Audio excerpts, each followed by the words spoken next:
இங்க ஒருத்தர் ஆபீஸ் முடிச்சிட்டு பஸ்ல வந்துட்டு இருக்காரு. அப்ப சடனா அந்த பஸ் பிரேக் அடிச்சு நிக்குது. என்னன்னு பார்த்தா அந்த பஸ்ஸுக்கு முன்னாடி ஒரு குட்டி நாய் ஒன்னு குறுக்க வந்திருக்கு. அதை பார்த்து பாவம் பார்த்து இவர் அதை தூக்கிட்டு வந்துடுறாரு. வந்து பஸ்ல இருக்கிற யாருக்காச்சும் வேணுமான்னு கேக்குறாரு. ஆனா யாருமே அதை தூக்கிட்டு போறதுக்கு ரெடியா இல்ல. சரின்னு இவரே அதை வீட்டுக்கு தூக்கிட்டு போயிடுறாரு. வீட்டுல அவரோட ஒய்ஃப்க்கு தெரியாம ஒரு ரூம்ல ஒளிய வச்சிருக்காரு. அப்படி இருந்தா அவரோட ஒய்ஃப்க்கு அந்த விஷயம் தெரிஞ்சிருது.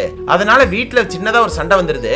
அப்பதான் இவருக்கே கோவம் வருது. ஏன்னா இந்த வீட்டுல சம்பாதிக்கிற எனக்கு ஒரு நாயை வச்சுக்க கூட உரிமை இல்லையான்னு சொல்லி கோவப்படுறாரு. அதுக்காகவே அந்த நாயை கூட வச்சுக்கணும்னு முடிவு எடுக்கிறாரு. அந்த வீட்டுல இவர் மட்டும் தான் அதுகிட்ட பாசமா இருக்கிறதுனால இவர் எங்க போனாலும் அது பின்னாடியே போயிடுது. அப்படி ஒரு நாள் இவர் ஆபீஸ் போறதுக்காக ட்ரெயின்ல ஏற போறாரு. பார்த்தா அங்கேயுமே இது உள்ள வர பாக்குது. சோ இதை வீட்டுக்கு அனுப்புறதுக்காக என்ன பண்ணலாம்னு யோசிச்சு ஒரு நியூஸ் பேப்பர் வாங்கி கொடுத்து ஒய்ஃப் கிட்ட கொடுக்க சொல்லி அனுப்பி வைக்கிறாரு. அதுவும் நேரா வீட்டுக்கு போய் அவங்க கிட்ட கொடுக்குது. ஆனா அவங்க அதை வேற ஒரு இடத்துல வைக்க சொல்லிட்டு போறாங்க.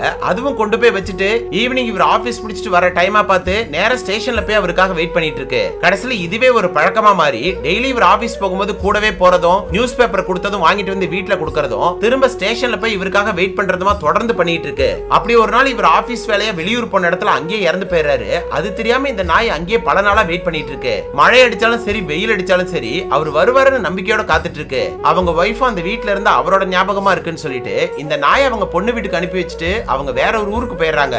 அங்க போய் இந்த நாய் சும்மா இல்லாம ஸ்டேஷன்ல போய் அவர் எப்ப வருவாருன்னு காத்துட்டு இருக்கு. இத பார்த்து அந்த நியூஸ் பேப்பர் கடைக்காரரு இதை வீட்டுக்கு அனுப்பி வைக்கிறதுக்காக ஒரு நியூஸ் பேப்பர் அதுகிட்ட கொடுத்து அனுப்பி வைக்கிறாரு. அதை எடுத்துட்டு அந்த பொண்ணு வீட்டுக்கு போகுன்னு பார்த்தா அதோட பழக்க தோஷத்துல யாரும் இல்லாத அந்த பழைய வீட்டுல கொண்டு போய் வச்சுட்டு அங்கேயே படுத்துட்டு இருக்கு.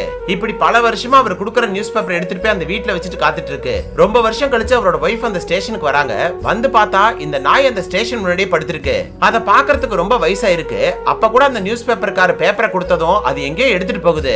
இவங்களும் அது எங்க போகுதுன்னு பின்னாடியே ஃபாலோ பண்ணி போறாங்க. போய் பார்த்தாதான் தெரியுது இத்தனை வருஷமா அவர் கொடுத்த நியூஸ் பேப்பரை இந்த லேடி சொன்ன அதே இடத்துல கரெக்டா வச்சு பேப்பரே ஒரு மலை மாதிரி குவிஞ்சு கிடக்கு. அதுக்கப்புறம் தான் இதோட நன்றியை புரிஞ்சுக்கிறாங்க. ஆனா இவங்க அதை புரிஞ்சுக்கிட்ட நேரம் அதோட ஆயுஸ் முடிஞ்சு போயிடுது. கடைசி வரைக்குமே அவரை பார்க்காத ஏக்கத்திலே கண்ண முடியுது. ரொம்ப வருஷம் கழிச்சு இவரும் அந்த நாயும் மேலோகத்துல சேர்ந்துடுறாங்க.